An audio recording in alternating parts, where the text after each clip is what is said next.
Good morning. It's Wednesday, March 18th at 9 a.m. and I'd like to call to order the Dub Police Service Board open meeting.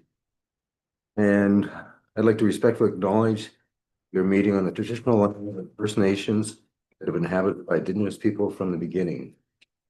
In particular, I acknowledge the history, spirituality, and culture of the territory of the Anishinaabe Nation, the people of the Three Fires, known as Ojibwe, Adawa, and Potawatomi Nation, and further give thanks to the Chippewas of Saugeen, Chippewas of Nawash, known collectively as the Saugeen Ojibwe Nation, as the traditional keepers of this land.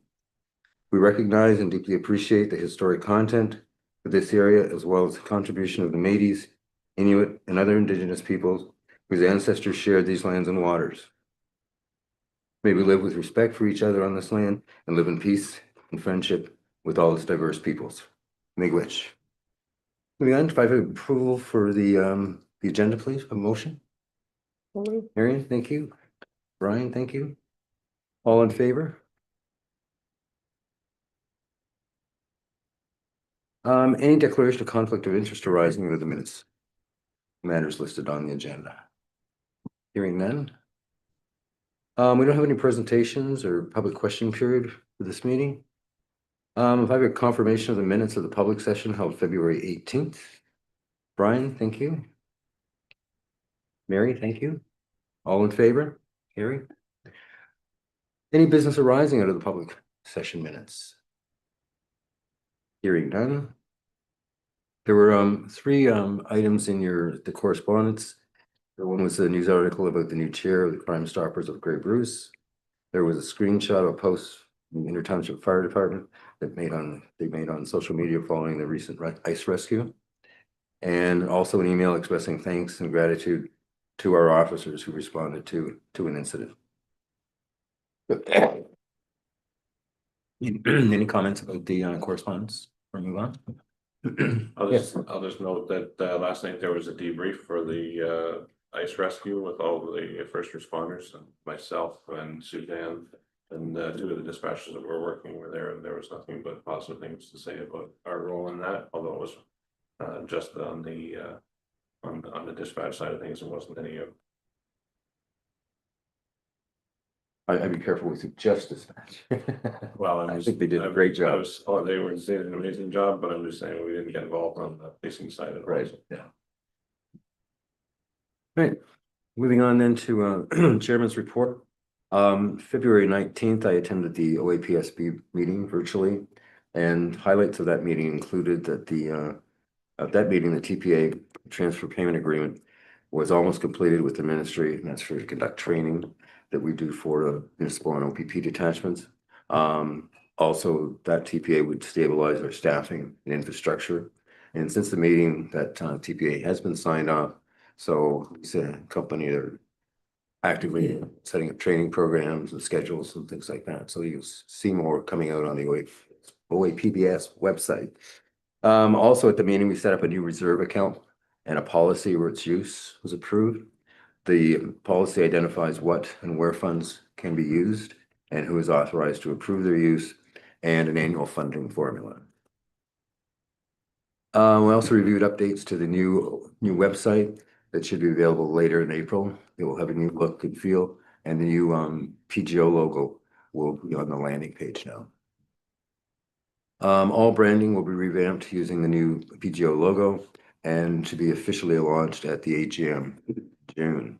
Our 4-year business plan has been approved, and development of a new communications plan has been completed, and we'll be coming out with the launch of our new website.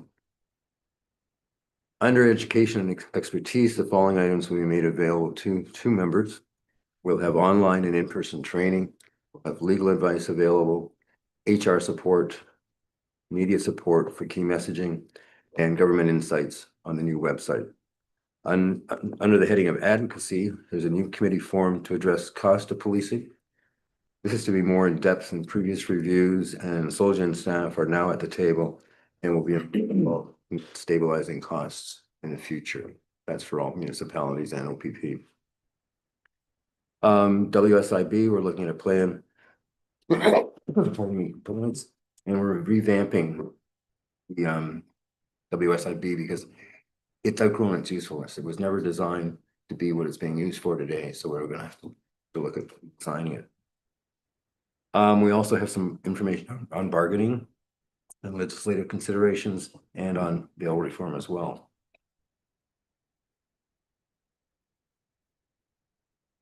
Also, I think we'll have a formalized legal opinion coming out on section 220. Wasn't that brought up at the Dave on the conference? It was. It was. Yeah. Was the legal opinion announced there, or they said it's coming?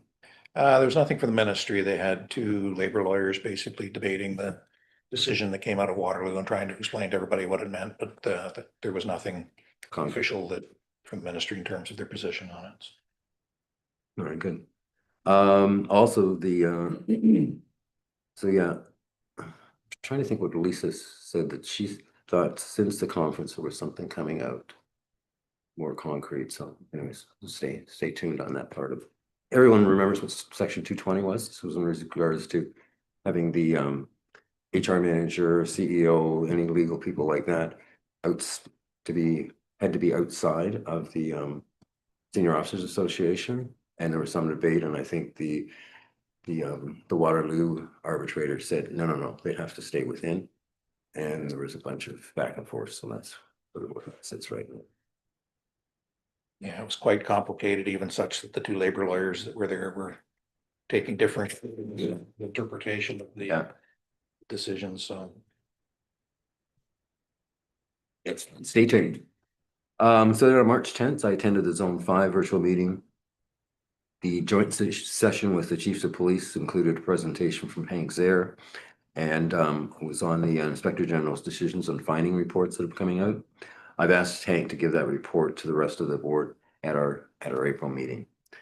Also, we received a report and update from Lisa Darling of OAPSB, which included many of the topics that I just talked about from the board meeting.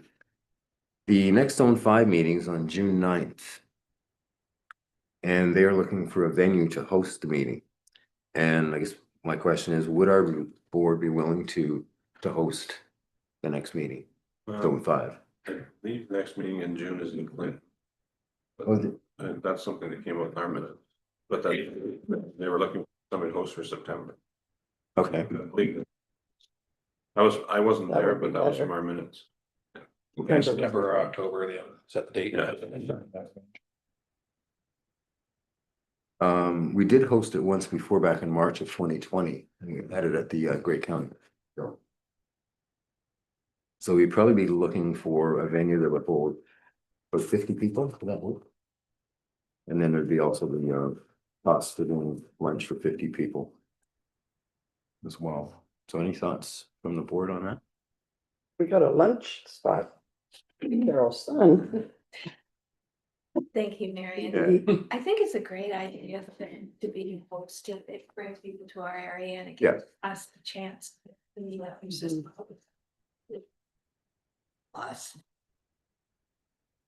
What would be the expectation of the board members around the table? Probably to attend and welcome people to the conference or to the board meeting, Zone 5 meeting. Other than that, I don't think there'll probably be cost 50 people. What's that? Over $1,000 plus venue. I know last time we worked with our partners at Great County, they gave us the council chambers and then the bay room off the side. Yes. To break out to, and I can talk to Randy Schertzer about that again. Okay. I don't think he'd have a problem with that, as long as there's nothing going on that day. Do you need a motion for that or? I think we can just do it. Let's do it. So, because we'll have to confirm with Joanne, the secretary, and make sure everybody else is on board and that the venue's available that date as well. I didn't think they'd said June or September. Is there a date? I don't know. I don't believe they did. And No. they were really looking for a The venue. host somewhere in the September to October range. So I think it's Yeah. opened us to select the date. Okay, We're doing it. I'll get a hold of Joanne and see if she can coordinate with the person on the police chief's side. Yeah. I'll send a note. Well, saying Okay. we're going to. Yeah. Right, moving on to March 11th, I had a Zoom call with the Strategic Corp, and that was to participate in their survey of municipal police service board chairs. The Strategy Corp has done this, the same thing in past, I think it was about 3 years ago. And they've also done surveys with police chiefs, CAOs, city managers, chief planning officials, etc. And yeah, it was 2003 that I participated in the last one. And if anyone wants, I can send a link to that report. It's available online. Purpose of the latest survey is to ID what is working well and what needs to change when it comes to municipal police service governance. There's 20 chairs of Ontario Police Board Service that we're getting involved with this one. And the new paper will look into the trends and challenges that police service boards are facing, from mental health, addiction crisis to meeting public expectations and the pressures associated with costs to provide adequate and effective policing. The expectation of this report will be released at the June AGM, the OSPSB meeting. So there'll be a copy available to all board members from that. Any questions on Strategic Corp? I don't have anything under governance at this point in time. So with that, we move on to Dr. Matheson, property. Thank you, Chair. Good morning, everyone. To take everyone through these operational reports, starting with criminal investigations, bail compliance, and the core unit. The criminal investigations branch, some of the noteworthy investigations they completed in February. Unfortunately, a couple of sexual assault investigations were completed in which adults were charged with having committed sexual offenses against youth. One investigation was initiated by the victim attending the OPP detachment, Very Sound. The incident was determined to have occurred here, so we took over the investigation and made some charges there. A second one involved a 20-year-old, 13-year-old female using Snapchat, and that person has also been charged with sexual offenses. Over the past 3 months, approximately, in Owen Sound, there's been some political posters being put up at various locations. We've conducted an investigation, and the bylaw department has also received some of these complaints. We did an assessment on the content and determined that it doesn't rise to the level of criminality. It causes heightened level of anxiety in local religious communities. The investigation resulted in the person being identified by police, and we've remained in contact with representatives of the affected communities to encourage safety concerns. The person has been cautioned that's involved, and charges under the city bylaw may follow after to be items being posted. Mental health crisis response, they attended incident responses, as well as a couple of referrals, and did a couple of proactive patrol check-ins. Drug overdose information, we did not investigate any drug overdose or suspected drug overdoses February or at any point yet in 2026, which is good news. Knock on wood, yes. There are no missing persons that are currently outstanding.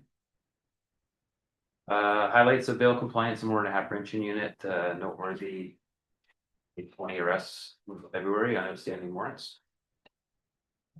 Also,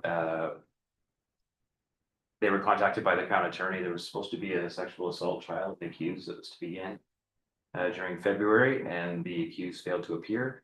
An investigation by bail compliance revealed that that person fled Canada to Turkey. So a warrant's been issued. An additional warrant has been issued. Our core unit, they continued with mobile and foot patrols in downtown core, focusing on the River District and doing well-being checks on vulnerable populations. During one foot patrol in the River District, they came upon a person openly using drugs and laid possession charges at that incident. Moving on to the auxiliary report. During the month of February, the auxiliary unit contributed a total of 152.5 volunteer hours. Some of the activity highlights were the continued participation in car seat clinics by auxiliary Jessica Brown. She did some installations and volunteered 8 hours of her time at those clinics. We had 2 resignations from our auxiliary unit, including one member who had been with the unit for 11 years. And they're pursuing a career with as a constable with Waterloo Regional Police. And on February 14th, 2 auxiliary members attended the Polar Fair or the Polar Plunge that was hosted by West Grade Police in Durham, raising funds for special. Frontline patrol report and collisions. Some of the statistics from the frontline year over year, or sorry, month over month. Noteworthy criminal code charges year over year was 128 to 161. So to be busy and laying criminal charges and closing cases. And foot patrol hours remain consistently high in February at 83.5 hours. On the part-time officer side of things, 202 3/4 hours spent conducting security at which is time they're not spending on the road. And they did manage to get out on the road, they were able to execute 18 warrants, which is an incredible amount of warrant executions for the limited time that they were able to get out there. Ride programs, there were 12 ride programs conducted in February with 257 drivers stopped. 25 total officers participated. There was 1 roadside breath test administered, 5 highway traffic act cautions. And no persons found to be impaired during those ride checks. For impaireds overall, there were 2 impaired drivers charged and 5 roadside screening tests administered during the month of February. Collision stats, always remarkably consistent month over month. It's amazing to me how consistent they actually are. Nothing really noteworthy in terms of numbers or division between east-west parking lots. Fairly consistent numbers there. The community service officer report. They completed a total of 30 social media posts in February, including education on CamSafe, distracted driving, some posts about our Citizens Police Academy, which has wrapped up now, our participation in the Polar Plunge, etc. Some of the community service officers, community engagement, he attended a Safe Schools meeting at East Ridge, participated in presentations, policing initiative, crime prevention tables, Alpha Street Partners monthly meeting, as well as completed presentations at Seasons regarding seniors frauds, as well as Notre Dame School for safety at home, as well as street safety. They also attended community service along with some officers, attended the community officers conference. Finally, our training report, there were 2 courses attended. An officer from the Bail Compliance and Warrant Apprehension Unit attended the Hate Crime Investigators course hosted by the Regional Police. Grant funded course. And as I mentioned, the Community of Youth Officers course was attended by 3 OSPS members, as well as the crisis work. It's also funded by. Those are the operational reports. Thank you, Inspector. Any questions for, yes, Carol? This is an overall question about statistical capture. Is there a way, or do we track the difference between these given the volume of activity or residents of Owen Sound compared to those who come from outside? Do we have an idea of the portion of the resources for policing that are used for people who are taxpayers and for those who come in, and because we are regional, they come here, but then there may be use for police services? Do we have any idea of the proportion?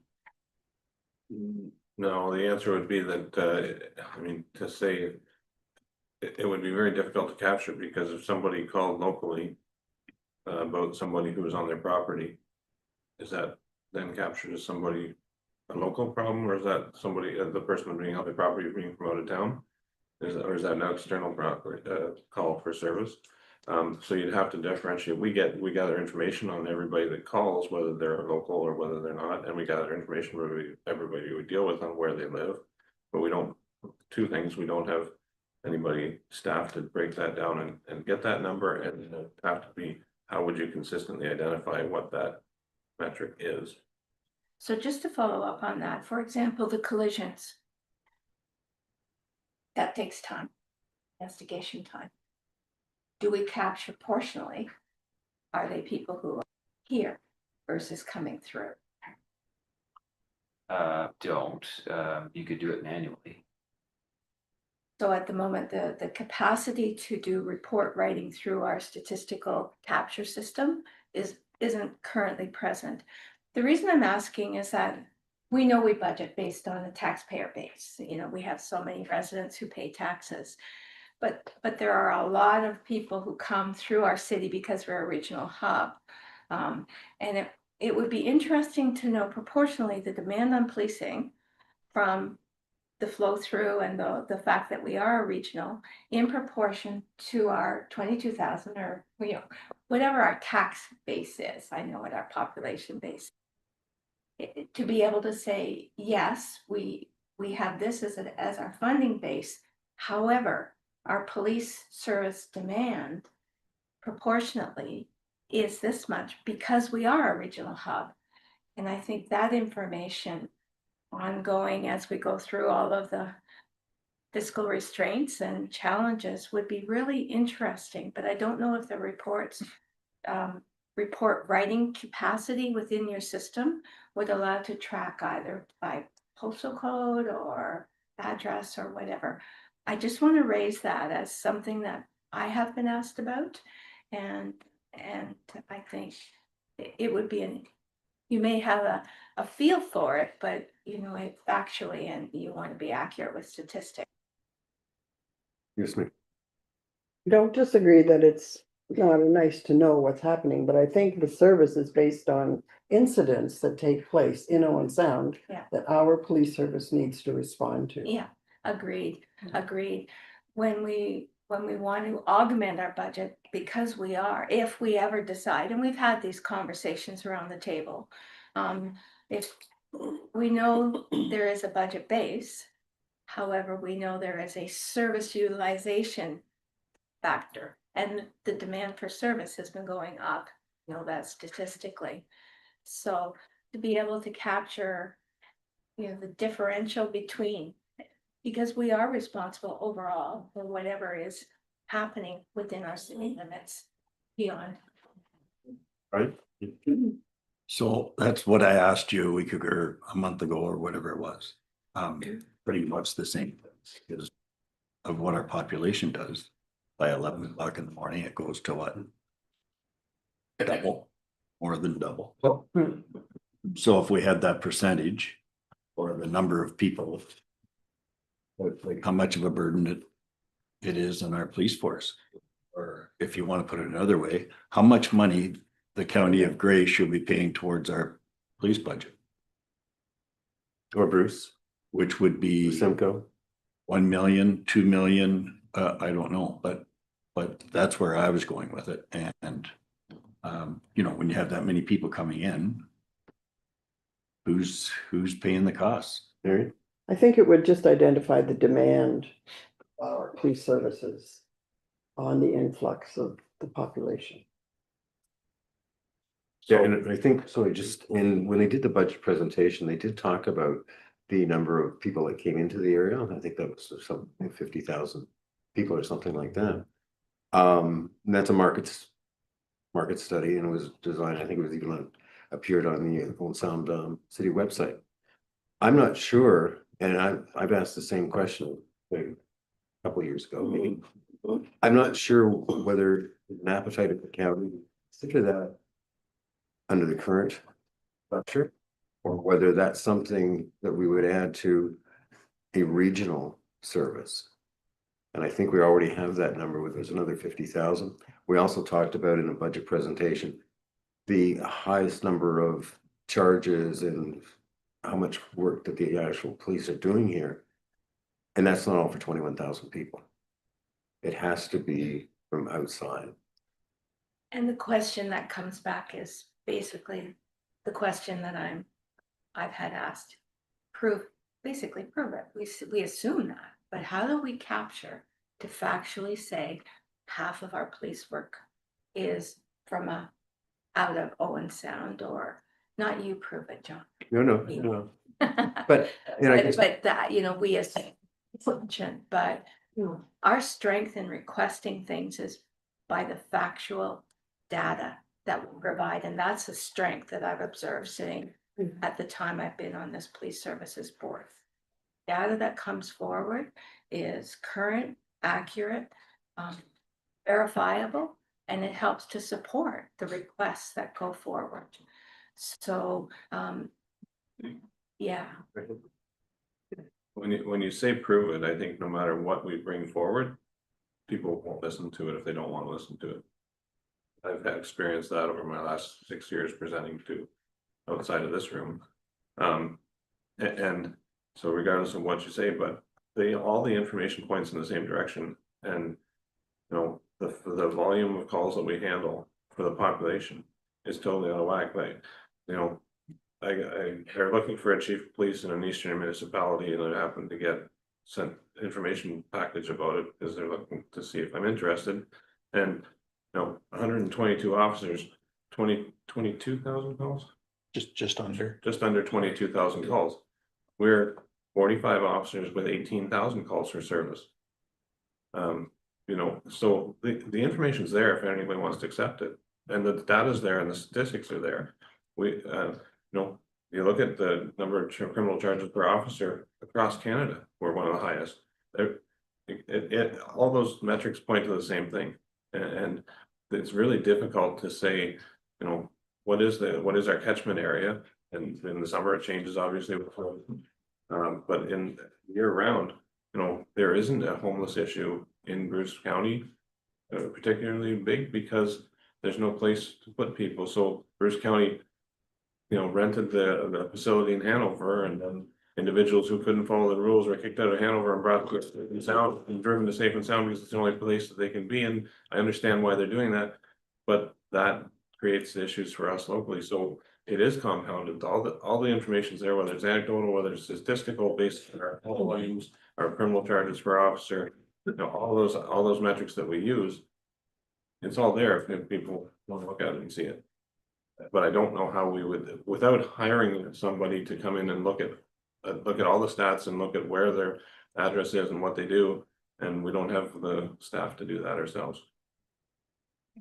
And it took a fair length of time for the Grey County to understand that the court costs were not Owen Sound's alone. So I'm not sure whether we could identify and get, for lack of term funding to offset the extra costs, extra volume that we have, our officers have to deal with.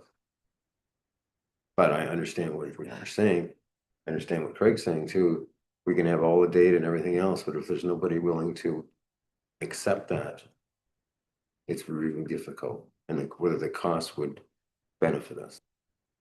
Just the fact that our call volume is inverted to almost every other municipality our size, where we are low, relatively low overnight from 3 a.m. until 7 a.m.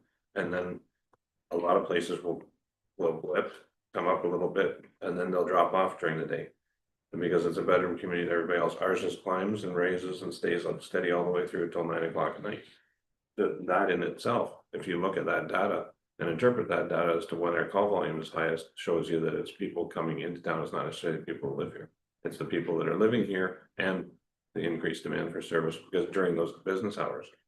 And when you compare that to other locations and other police services, it's not the same. So that's showing your demand. So Orangeville would dip Orange, during the day. we hired Orangeville dispatchers after they closed and they couldn't understand how we could do it for one, and they couldn't keep up with the demand. They quit. But they also said they would get a flurry of calls in the morning and then they'd read or do knitting or whatever during the day because nobody's home. And then by 3 o'clock when school's out, then it starts to climb and it goes into 9, 10 o'clock. They're even earlier because by 11 o'clock people are going to bed because they're going to work the next day, and it drops right off at even earlier in the evening. So it's interpreting that data and moving it and saying, well, this is why this demand shows the demands on Owen Sound are different than Orangeville. If I may, Chair, from your association with the Association of Police Services Boards and board chairs, is there ever any example elsewhere where there is regional cost sharing for a local police service? Like, we're a local police service, but we actually provide regional policing because people come here because we are a regional hub.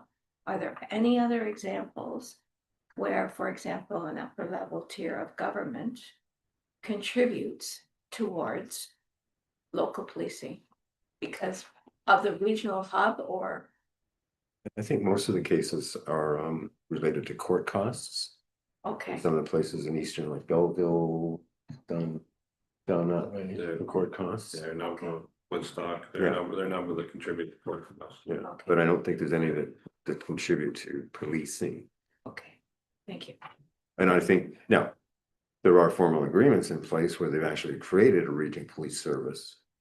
Right. And then everybody contributes a portion of the costs. And I think that's something that needs to be taken a serious look at Yeah. for this area. Yes. Yes. When we did our our most recent education session, you'll remember we had a slide in the back on Woodstock, which had the full comparison on Woodstock. And Woodstock is essentially same call volume, double the officers, double the budget. The service the chief is talking about would be closer to a triple. It would be really hard for us to track that because we would only be able to provide that information on a smaller portion of our calls where there's actually a completion to the call. So if somebody calls in to say my car was keyed overnight or broken into or that sort of thing, we'd have the call that originates here. But if we don't know, if nobody gets picked up for the thing, we'd have no way of knowing, did the person that did it, were they outside of town? If, you think of all the graffiti and things like that, if it was likely a student during the daytime, we don't know if it's one of the 60% of the students that are, coming in from out of town. So it would be really hard to, we'd only be able to produce a small, on 30 or 40% of our calls, it was this number, but so I fully understand. It'd be great information to have. I'm just rattling my brain trying to figure out how we do that. I'm not sure it would produce a other- meaningful result. In other organizations that I've been, that's what they have done, is written reports through the system and tracked by postal code, for example. That's one consistent way to be able to capture, but your point is well taken. I don't know that it would capture everything, but for example, police, the collisions, I mean, which Collisions would be doable. would be doable for sure. There, other others may be doable, but it wouldn't be a 100% accurate tracking. But that's one that in most capture of information at source, the postal code, name postal code, are often just part of that initial capture. I just wanted to bring it forward because it has come to me as for us, knowing how challenging it is to get the funding to support the services that are actually being provided or anticipating future needs. I think that's probably more accurate, anticipating future needs. Thank you. Thank you, Chair.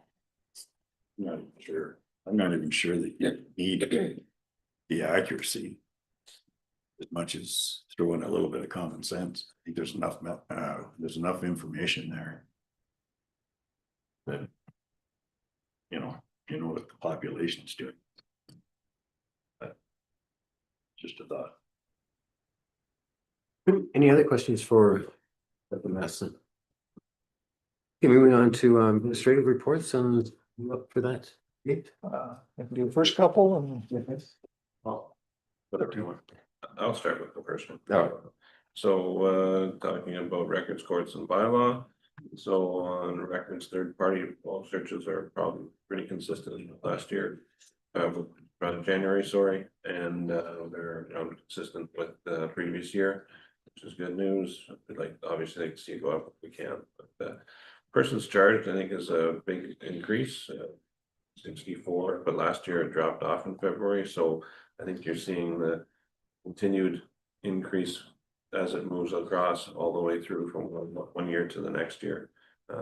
So that, and the warrants executed, Craig Matheson highlighted the fact that their part-time officers executed a number of warrants during the short time they were out there, but our BCWA and more officers as well as our patrol officers, you'll see a large number of warrants, and I think that indicates the key that things aren't changing at the courts. There's still a lot of people that have been released on terms and conditions that aren't abiding by them, and the warrant are not coming back to court, and their warrants issued for their arrest and continue to see increased numbers of warrant apprehensions.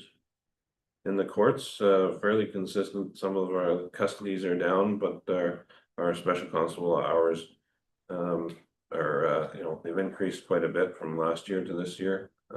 But they're pretty consistent as what we've seen as the courts open up and we get more demands for service and increased court capacity. Well, persons in custody dropped slightly.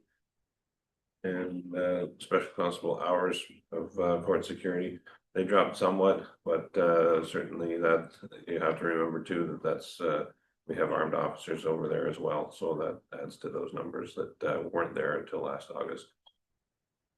And that's it for now. Dave, you want to do the OSPSB? There was apparently a rush of high profile court cases throughout in January as well, which was up there soon. So the OSPSB, interesting stats there if you look at the first chart.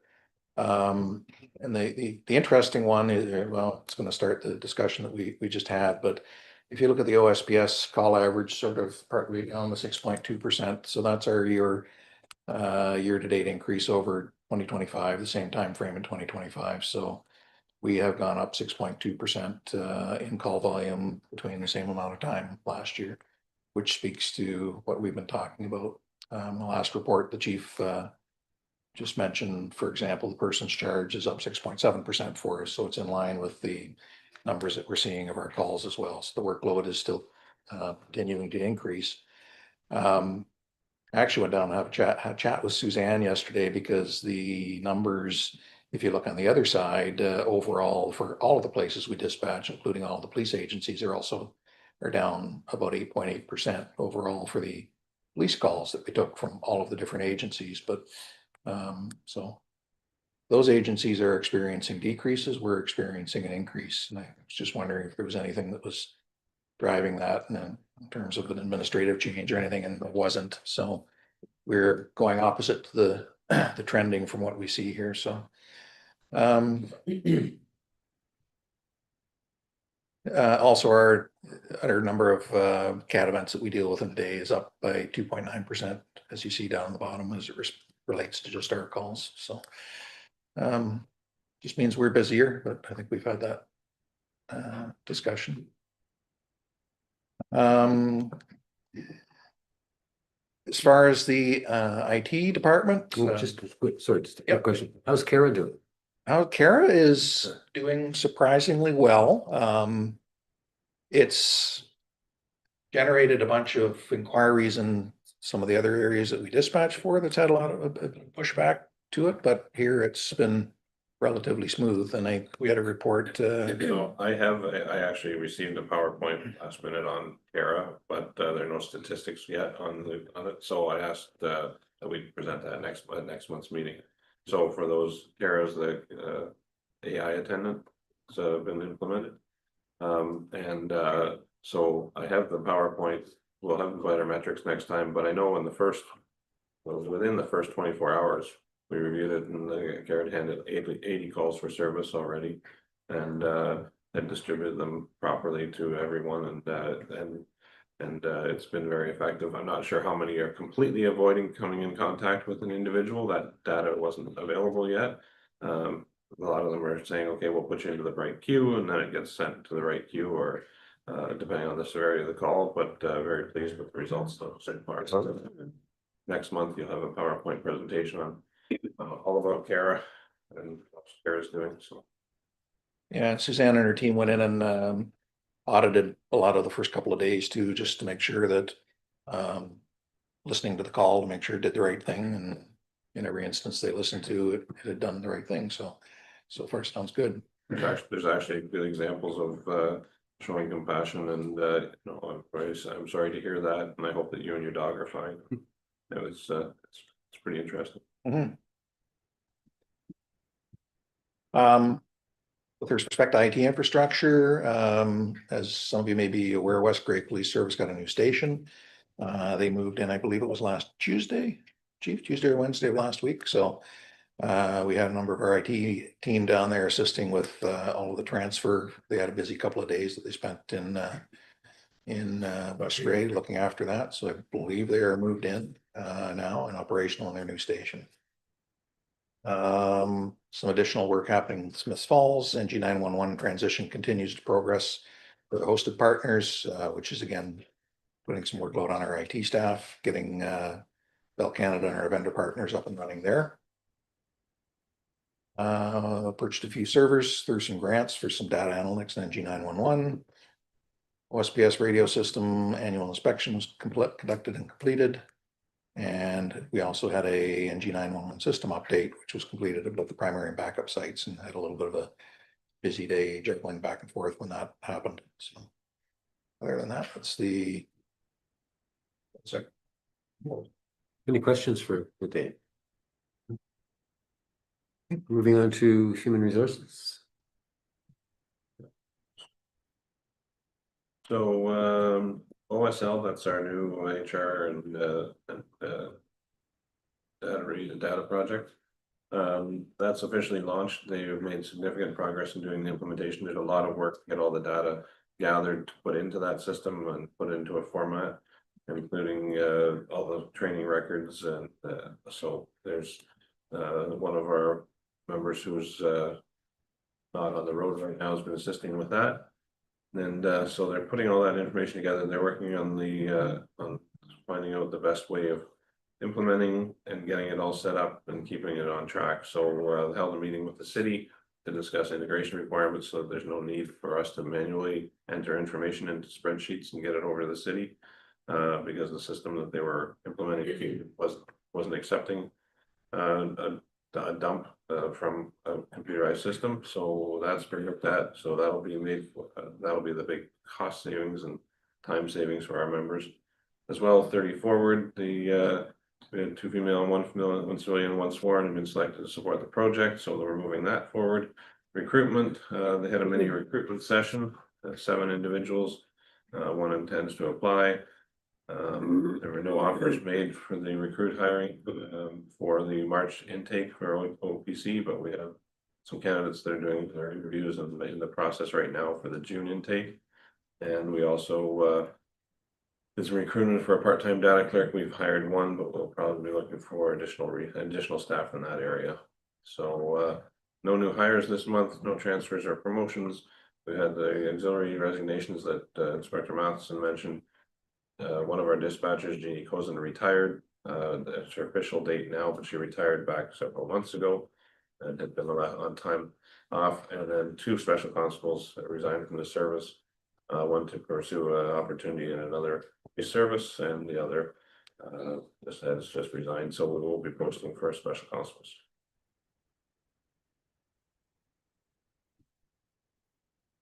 Any questions for the chief? Moving on to lost hours. Good. Lost hour report. So with respect to our sick and STD, we had 12 full-time members for a total of 25 shifts, which is actually up 14.7%.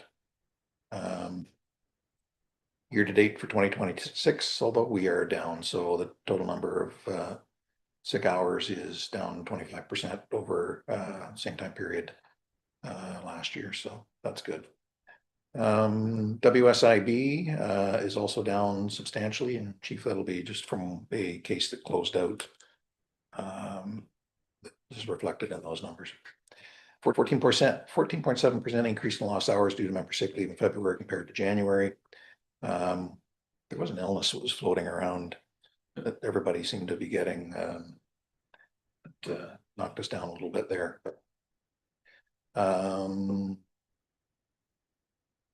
One short-term WSIB case that involves a full-time member who has since returned to full duties. There's also an ongoing WSIB case involving a full-time member pending final resolution, however, the member's not receiving top-up benefits. So that was what impacted our WSIB reduction there. 2 part-time staff off on long-term medical leave relating to personal injuries who have since tendered their retirement or resignation from OSPS. That's the report.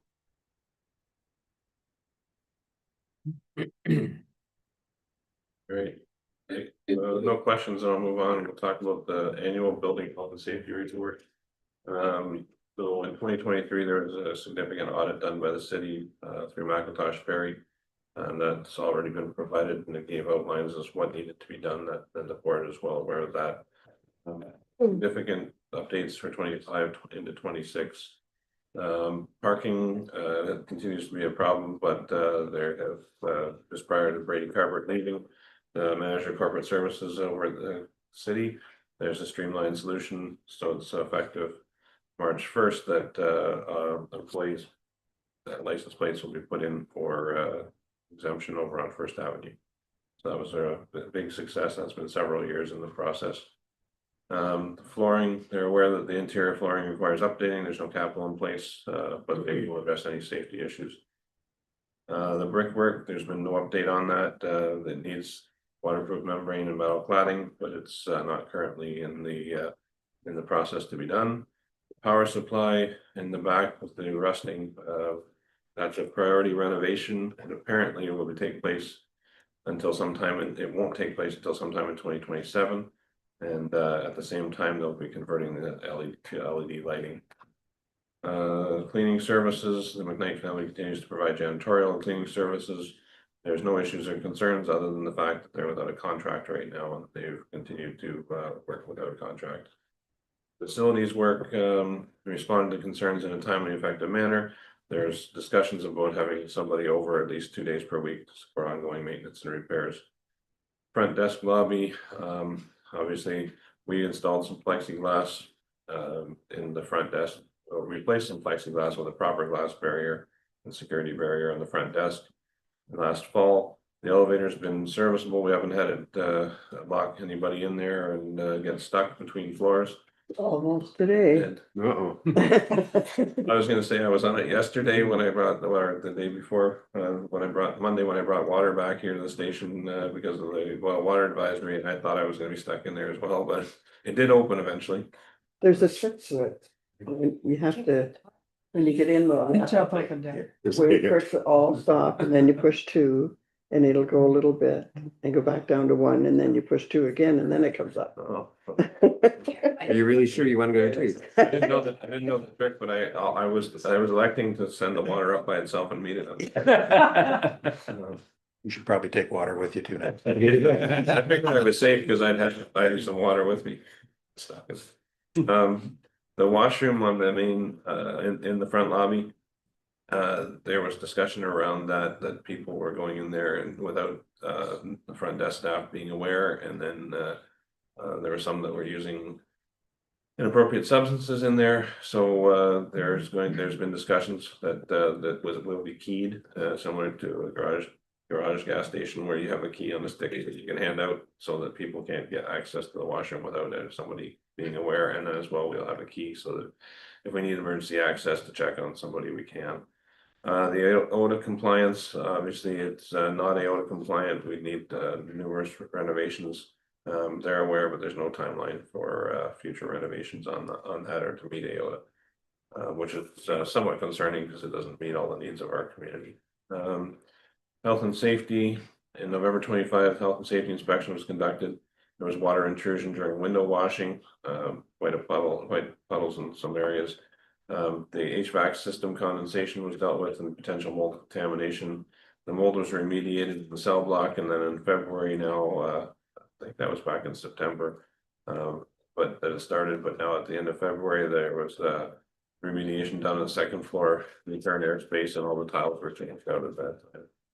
The HVAC system, it'll be recommissioning the entire HVAC system in the spring. That's to be done so that we don't end up with those problems with the water dripping from the pipes and causing the mold issues within the building. apparently the system was, somebody was messing around with the system that turned it down too low and it caused that issue. So they have to recommission and go to the, do all the work to get that balanced out, so. Hopefully that will address those issues.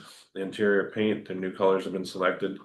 They're supposed to be looking at hiring some painting company to paint some of the main areas and then work away at the office walls. And offices individually as we get time and opportunity with facilities.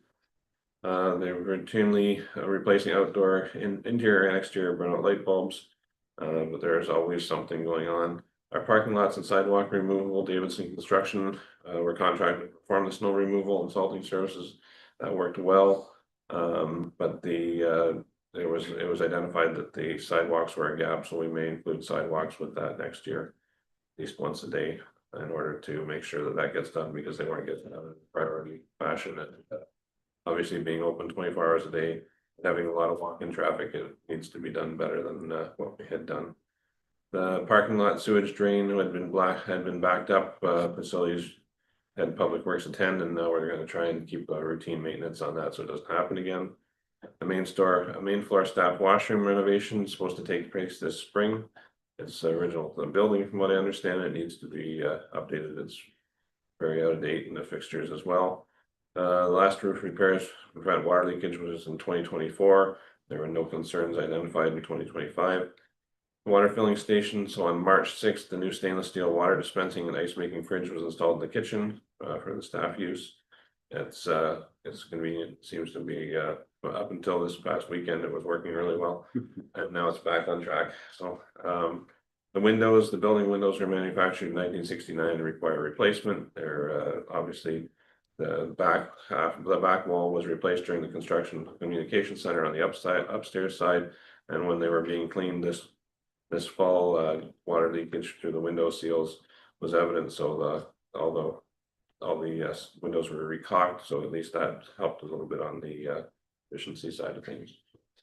But it's still only around the outsides. The windows are still the windows. That's the update for 2020. Good. I just want to mention that I appreciate this being in writing, and that way it will be included so council can see all the deficiencies that have been taking place with the building. Sure. I have two questions, comments. I want to go back to the facilities work. If I understand correctly, there's discussion that the city may be providing dedicated facilities team member 2 days a week to be here. Not to be here the whole 2 days, Right. but to be in the building twice a week, to come in to see if there's any issues coming, like just to be present or not dedicated hours being here. But just at least come in and make an appearance. So more proactive as opposed to you calling when there's an issue or concern. That's the plan.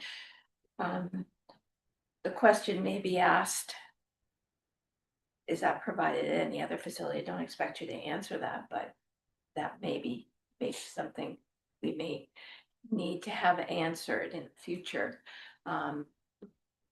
If you're comparing apples and apples, and you look at the condition of some of the other facilities compared to the condition here with the bricks and the washing facilities and everything else, I think it's appropriate that someone's here at least proactively. Yeah. So thank you for that. I just wanted to be sure I understood what was here.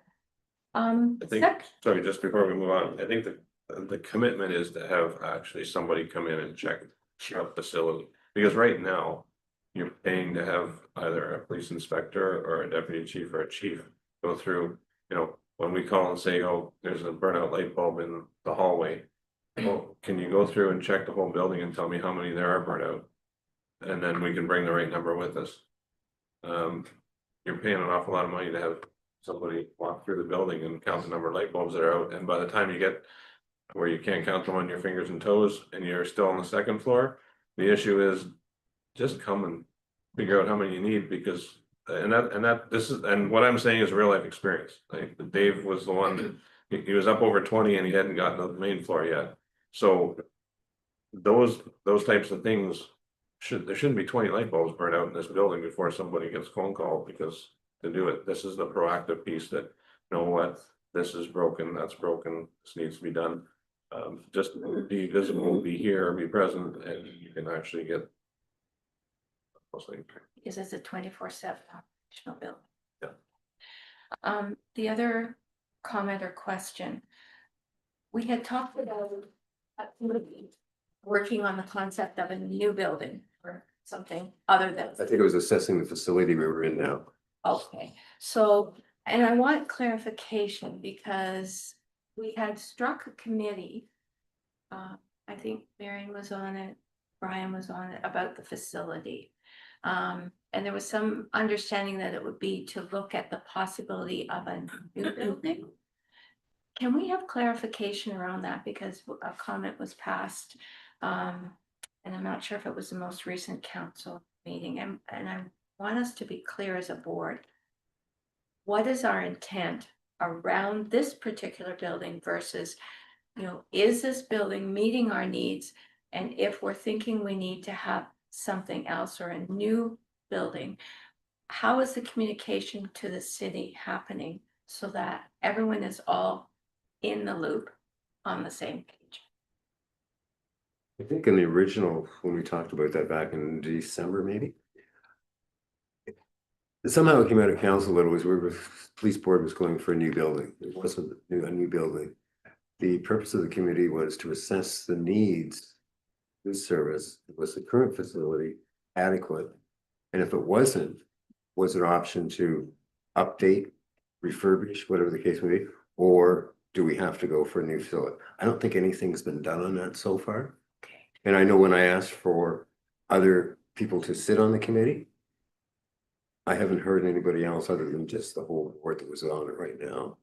And I think Frank said that we could have, it couldn't be any more than 2 members at large, any more. Yeah, 2 members, 3 members at large, according to the CSPA, that can sit on the committee. So I don't think a lot of work has been done on that, but I think there are things that we're looking at. So the plan is to go forward with that kind of evaluation. Right. What our needs are for the future, current and future, and whether this building, because when you look at this and you look at what's been identified for facilities update, you know, how do we put them together to say, what are the next steps? So the committee would be doing that. Will we be receiving a term of reference for that? I call it committee, it may be a working group. Yes. Okay, The so that charter and will- all of the things when it comes to that. Okay, and so that will be coming forward. There'll be a lot of money spent on all of these costs, right? The windows and, you know, just masonry, everything. There's a big investment. And I think that's the reason we're not looking at a new building. We're looking at an assessment review of what we need, what we've got, what it's going to cost to maintain it. And is that cost over and above what a new facility might be? We don't know all of the answers yet. Thank you for that clarification. I think there's been some assumptions Mhm. being made, and I wanted to be clear. Yeah. What was the intent of that? I think Brian's next. Okay, Brian? I just want to comment on, if I just take like the interior paint, it's great. I'm with Marion that, you know, we have this in writing, but the track record is not good when it's in writing. So this isn't good enough for me. I'm looking for something specific. So when it says facilities, we'll be hiring a painting company to paint the front lobby and hallway areas. What does that mean? So maybe Tim, you could jump in here. Does that mean sometime before 2030 or where does that fit in? I think what Tony's going to do, and he's unfortunately going to be at this meeting, he was going to develop a chart. Yeah. That provided dates, completion dates, or anticipated completion work dates. plan. A work, yeah, thank you. So Excellent. we will get specific. Yes, So this painting will get done like this year? we don't know yet. We'll have to look at what the capital plan is with the city. Right. And where it is on our plan. Okay, great. And then that way we get to track it. Like, so if there is a date that says it's supposed to be done by June 2026 and it's now December 2026, there's a gap of a few months. Maybe there's an explanation available. Couldn't get the paint, couldn't get the painters, whatever the case. Well, the explanation is it becomes a priority list and the priority at the police station gets bumped to the bottom Or move to the top, could be that too. Well, I'm still waiting on that. Okay. See, All right, Mary, you had something? Just further to Carol's comments, I've also been approached about the building and stressed to me that this is a city facility, it's not a police-owned facility. So that's why, in my mind, it's an assessment of the needs of the police services Mhm. to pass on to the city. So if the needs based on the CSPA and what's required there and the Yeah. Health Standards Act, if the facility doesn't meet the minimum requirements, then we need to move on to find out how can we do that, either with in the existing facility or look at something else. Can I just Okay. add too? This is a snapshot and a summary, but the real important information comes from that Macintosh Perry report. And this doesn't highlight the fact that as well, the air handling unit for the whole building has to be replaced, which was extremely costly. The electrical system upstairs, like from the main feed into the building, there were health and safety issues around that. That has to be replaced. There are millions of dollars of required repairs in this building that aren't on this list from this year, but they're on that Macintosh Perry list. And no, I don't think anybody's ever said they need a new building, and I'm not sure where that came about. But the fact is that we need to address the needs now and into the future. When you hire and you get approval to increase your staff by 4 officers, that includes that it's gonna require another patrol cruiser because you're upping one on the thing, so that affects parking. That affects 4 more lockers in that locker room that's already full.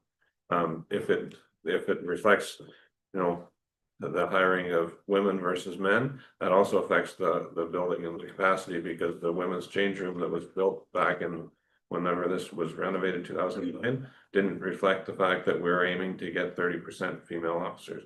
So that isn't, so our needs are adjusting, are changing. We have to make sure that the facility and the capacity of this facility reflects that change and meets our needs. And that's the type of thing that has to be identified within this working group or task, whatever that named entity is, and it has to work with the police and the city in order to meet the needs, and whether or not this meets the needs, whether or not we can renovate to meet the needs, what that looks like. Through you, Chair. Thank you. So from my perspective, as I hear and talking about the building for sure, I think that this is a priority. This evaluation and this work is a priority. We've just gone through the budget process, and that's fresh on our mind. And we want to be sure that the taxpayer dollar that pays for this is well spent in making sure that the millions of repair are going towards something that will give us longevity. We have the stats for the utilization features and factors relating to police, which is going up, up, up. So I think the timing is good. We're saying, how do they align, or do they align? And what would we need to align? Whether that's an expansion, whatever. We always have to think of new. Sometimes there's other options as well. Chair, how can we move this forward in a way that starts to help us plan over the next 5 years? That's a really good question. I think what we need to do is go back to the McIntyre report, Macintosh, sorry, and then have strike a committee of the board and get some people involved. Maybe get some people involved with the city. What we can do. That might be some resources to help with the charter. Through your chair, whether it's sitting on the committee, or at least once that committee has its terms of reference and mandate to move forward, inviting proper people from the city, myself, facilities, CFO, like Kate, to come in, and whether that's for one meeting or both, to start looking at that, so. So again, maybe we're not members and have to sit on every meeting of it, but for that Resource. mandate, resource. and then your smaller group identifying facility stuff. Taking a deep dive on Macintosh report, et cetera. I think good. So that's sort of where it's at. Probably stick my neck out and say maybe like comes in April. Maybe there'll be something put together then. We look at what terms of reference might be and charter that type of thing. Thank you. Just one question I did have. You mentioned that the McKnight contract, or the Cleans contract, we were working without a contract. Is that on our side or is that, That's on city side. so the city is still working? Okay. Any estimate about the city? It's been brought to their attention a few times. And right now, there's nobody there. You have a place to bring it. No, not yet. Wait the next week. So it would be Brady that it would go, or Wendy Brady would go to? I believe put it.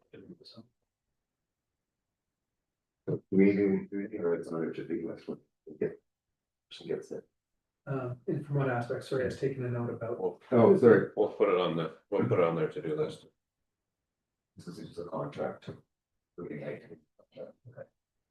Yeah, if you put it on the list, but CC on the list, so then I can keep track of it since I was here. All right, good. All right. Any others? What's on that one? If I could just, Yes. it's not only just the money too, but you have to, when we're looking at that, have to make sure we look at the logistics, because there are some things. I was having a discussion with the HVAC guy, and when we do get to the point where it all needs to be replaced, it's not something that can be done while you remain operational in the building, so.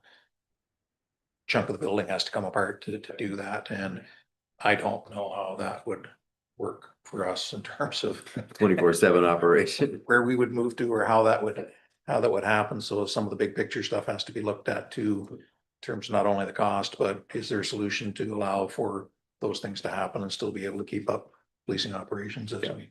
Well, there's costs associated with that, so you might be able to bring in an HVAC unit, park it in the back lot and bypass the system that's here, but. That's a big cost because we're trying to keep operations going at the same time. And we can't just pick up and move and leave because our access with our computers and everything else and all the infrastructure that's here can't just be.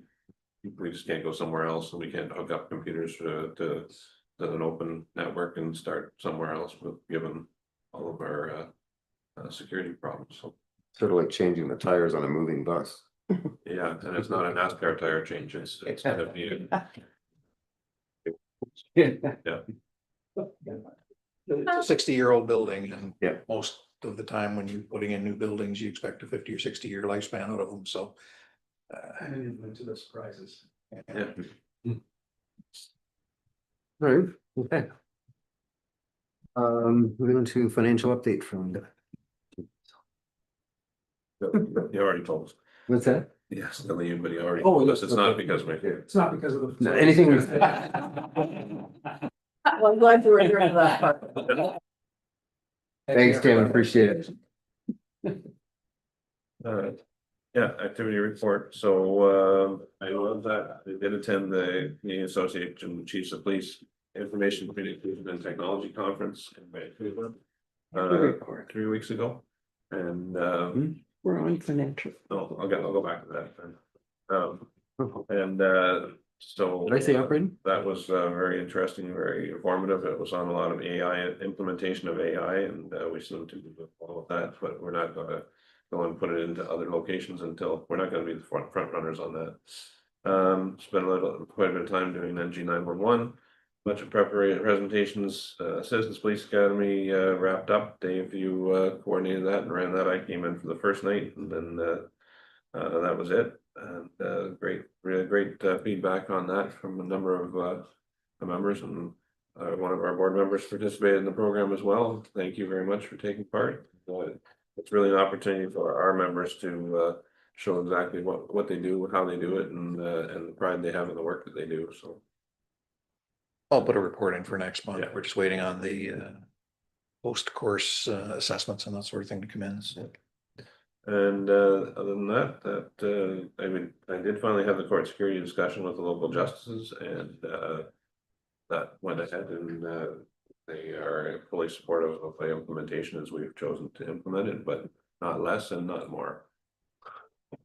That was gonna be my question. Yes, so, yeah, so that's the way we're moving forward. They were supportive of that. They didn't see a need to increase that, but they were certainly not the feeling that we could decrease that either, so.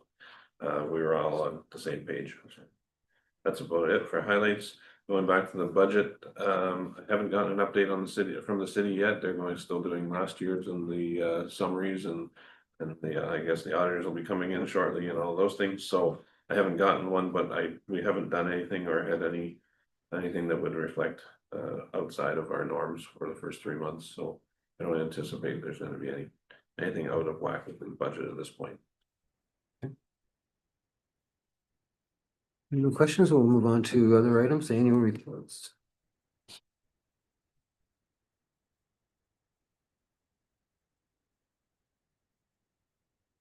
Okay, this is one that I threw in just very quickly. This is a new piece of legislation. It's called the Accommodation of Sector Registration of Guests Act. It has similar language in it to, for a couple of years now, you've been seeing the Missing Persons Act, and the Missing Persons Act allows the police to make urgent requests of banks and records and things like that without going through the search warrant process when it's not appropriate. They put similar language in here, and it's designed to combat human trafficking. So it allows for a provision for an officer to make an urgent demand of a hotel to go in and see the registry and that sort of thing if we're urgently needing to find out if a particular person is in that location. So that's it in a nutshell, but also the same as the Missing Persons Act, because it is a sort of a unique power that it's granting on the police. There's a tracking mechanism that has us annually report to the board on whether or not it's been used. And there's also provision similar to the Missing Persons Act where we then publish the results of that. So this is the first time. It's only been in place for 3 months now. We have not made any urgent demands under that act as of yet, and you'll see another one this time next year. And if we could just, yes, this report gets posted to our website with the other. Okay, great. Moving on to item number B, the admin fee bylaw. Bunch of annual fees. Yeah, there's about- Oh, okay, sorry. Moving on. So Court I can do court operations, so both courts were really busy throughout 2025 as they're trying to get through the COVID and trying to keep on top of things. They've got the practice direction on Jordan compliant trial scheduling where they're stacking criminal matters so that there's more matters being held each day and getting through those matters in a timely fashion so they don't get withdrawn. So they faced a high demand. Additional justice was also appointed to the region. Numerous Superior Court matters were transferred from Walkerton for accessibility issues and delay concerns because the capacity in Owen Sound allowed them to move in a more timely manner. So that increased the court security staff and theory. I met with the CAO from the Grey County, Randy Schertzer, and explained some of these issues so that he was aware as well back last fall. Or I guess early winter. Security operations and enhancements. So in August, since August 2025, as you know, we've increased our armed presence in the courts, and we're still working our way through to move that forward. There were no prisoner escapes or attempts in 2025, and Director Fleming still maintains her role on the Court Security Committee that they meet quarterly to review any concerns. I sit on that as well. The Local Justice Committee, I sit on that with Director Fleming as well, and the Bail Committee and Ray Bruce Huddle Committee. She looks after monthly meetings and making sure that they resolve any issues in a timely manner. That for courts. Joint force operations, our service continues to have a strong relationship with other area police services, including the there's several noteworthy force investigations that took place during 2025. A couple that I would highlight, in April, there was a joint force drug investigation along with local OPP that resulted in the execution of 3 search warrants. $100,000 worth of drugs was seized, cocaine, fentanyl, Cicodone, along with a loaded 9mm handgun. 6 individuals were charged in that matter and are still before the courts. More recently in November, we executed a search warrant assistance from London Police for a London police investigation involving a anti-war protest that occurred that was reported in the media. There's a significant mischief charge laid in terms of the value of property that's damaged. And some evidence was seized from anyone's residence to further investigation. Some other joint force investigations that are identified there. Moving on to by-class violence crime linkage system. 48 by-class reports submitted by our frontline officers and there's CID. Thankfully, there were none involving homicides here. All of them pertain to domestic assault, or sorry, to sexual assault investigations. Moving on to missing person investigations.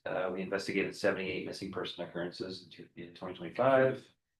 There's a breakdown there involving children, teenagers, adults, elderly persons, and people considered to be vulnerable. And of those 78 people that were reported missing, all were located as a result of those investigations. Similar to the Accommodation Act, the Missing Persons Act similarly gives us authorities to make requests outside of the current process. We use that authority on a missing person investigation in which an emergency request was submitted for cell phone records to attempt to locate. That's going to be posted on our website today as required. And the last annual report, there were total of 7 investigations entered onto the STEM software, 1 being a missing person and 56. That is all for the animals.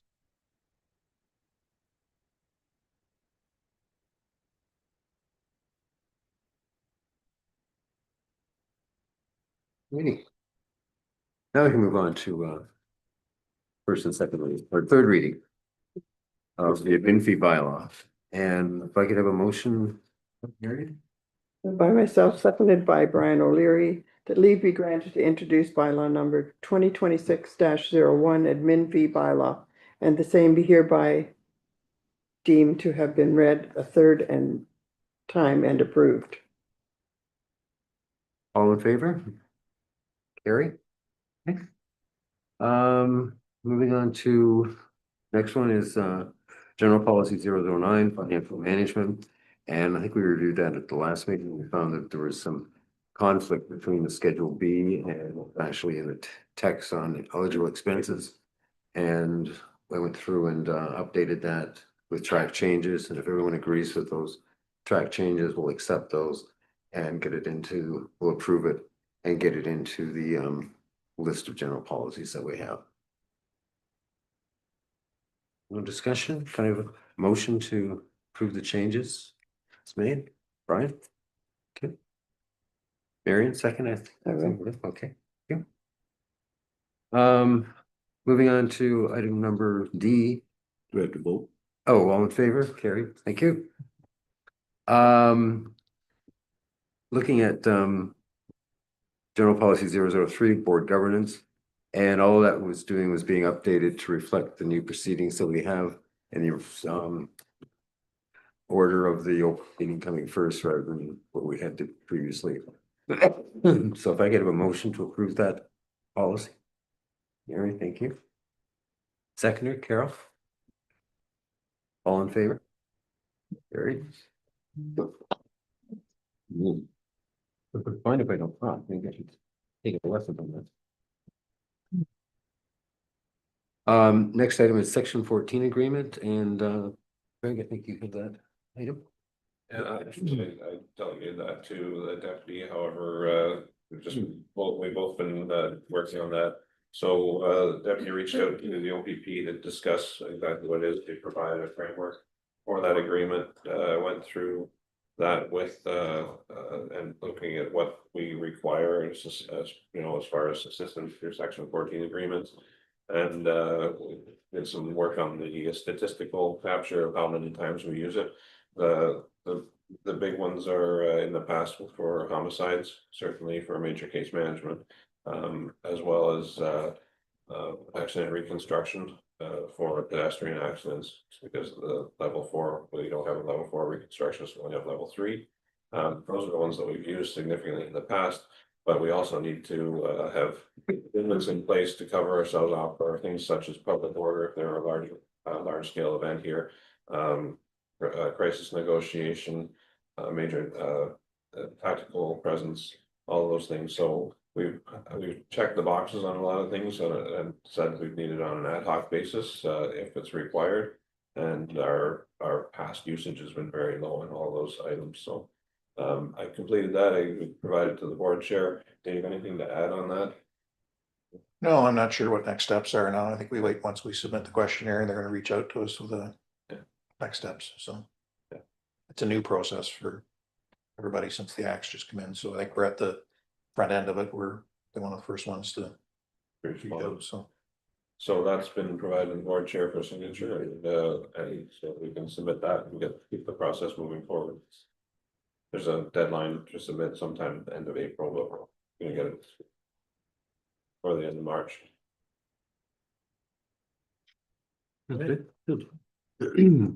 Moving on to sponsorship for the spring conference. And for the last number of years, the board sponsored the spring conference and AGM. The past years, I think the amount was about $1,000. The information in the board package outlines what sponsorship provides, the exposure that we get by being a sponsor. And one of the things you might remember too is that as a board member, my costs for registration, mileage, accommodation are all covered by OSPSB. This year's registration costs have increased from $750 in 2024 to over $1,000 this year, plus mileage of about 400 and accommodation of over 200. So we're looking at $1,600 that OAPSB board would be covering my costs. And so what I'd like to recommend is to the board, we sponsor the EGM for amount of $1,500.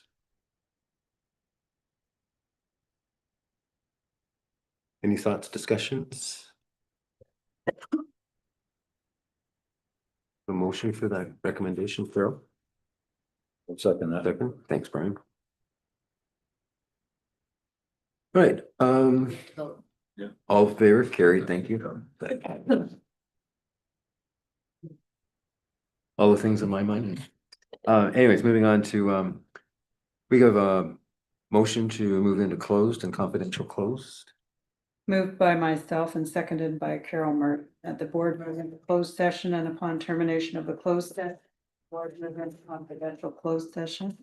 These meetings are to review and discuss matters that fall under section 44, item 2 of the Community Safety and Police Act and section 25, item B of the OSPSB General Policy 003 Board Governance to consider. A, educational or training sessions. B, litigation or potential litigation affecting the board, including matters before administrative tribunal. C, a position, plans, procedure, criteria, or instruction to be applied to any negotiations carried on by or on behalf of the board. D, personal matters about an identifiable individual, including members of the service or any other employees of the board. E, labor relations or employee safety. Gee, that was a long one. Mhm. Well read. Yes. And that was, we had a second on the first of that part so long ago. Yes. Okay, all in favor, Gary? Thank you. For those who are watching the meeting live on YouTube, the feed will reconnect upon the board returning to the open session to report out of closed and confidential closed session. If anyone would like to view the remainder of the open session, they can watch the live stream on the Owen Sound Police Services Board YouTube channel later today. Okay. And the video recording of this meeting will also be posted on our webpage following the meeting.